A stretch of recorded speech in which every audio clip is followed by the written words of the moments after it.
we're here to talk about leverage. All right, so we have Alabama, one of the best coach defenses in the country, and you don't want to be out there not knowing where your leverage is. Your leverage is going to help you make plays, and there is a systematic approach to leverage that we're going to go over. Okay, so there are two major ways to define leverage. The first one is divider rules. Okay, so let's take a look at this corner right here.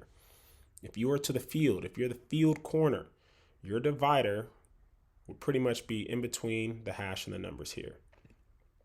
So what does that mean? If this receiver lines up inside of this line, we're outside leverage. If this receiver lines up outside of this line, we are inside leverage. And again, this is with the ball on the far hash. If we are in the boundary, our divider is the bottom of the number. So if he's on, if he's on or inside that divider, we want to be outside leverage. If he was pretty much, let's just say he's a step over here, that's when we want to start being inside leverage. So the probability of him running an outside route, the tighter he is to the formation, goes up. So if he's wide out here, unless you're Tennessee, you're most likely to run an in breaking route if you're lining up here. Also, another thing that defines leverage is the defense. Okay, so we're going to watch this defender right here. He, at the snap of the ball, is going to drop to the hole right here. All right, so if you have a hole defender, you want to be outside leverage. In the slot, primarily you're going to get out breaking routes. All right, so when you get out breaking routes, you want to be outside leverage in the slot. All right, so you're going to get the slot fade, you're going to get the corner, you're going to get the out route, 5 and out, and then you'll get the wheel route. All right, so most of their routes are going to be out breaking routes, which is why you want to be outside leverage. So you have a hole dropper and most of the routes are going to be outside. That's why you see him outside leverage here. And also the reason why he's playing off is because he's pressing. All right, so you don't want to both be pressing at the same level. That's how you got picked. The other thought process about being outside in the slot is you want to force everything to your post safety. Okay, so if we're outside leverage taking away out breaking routes, if we get something like a deep post, we funnel that to our safety. Everyone has a rhyme and reason to why they're picking a leverage.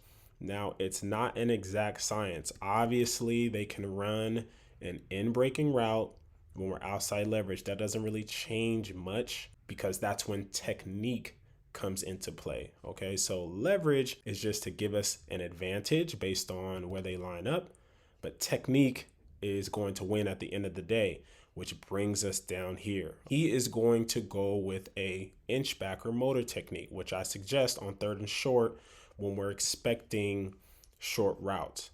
Another thing, let's take a look at this receiver right here. Look at his posture. He's standing straight up and down. It doesn't look like he's going to explode off the ball. Look at this guy. All right, look at his stance. Even he has a slight bend in his chest, but again, he's standing straight up and down. At the snap of the ball, we're going to give ground. All right, look at his feet down here. Slow inch back, okay? If the receiver is not fast, we're not fast. Slow, slow, slow, protecting inside. Of course, he's going to give us an outside fake to go inside. That's where our patience comes in at, all right?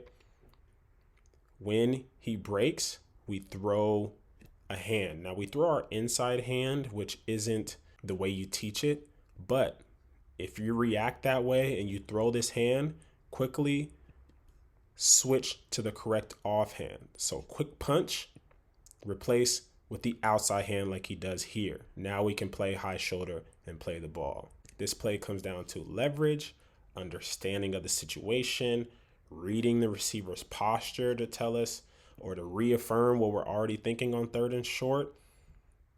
Inch back, throw the wrong hand, but quickly throw and replace, and he makes a play. everything matters. They're not just out there playing football. Okay, so if you want to play at the highest level, they're going to expect you to know the little things, especially at the younger levels. Leverage is going to be a huge step towards bringing your game to that next level. I hope you enjoyed this video. Like, comment, subscribe, comment on what you want to see next.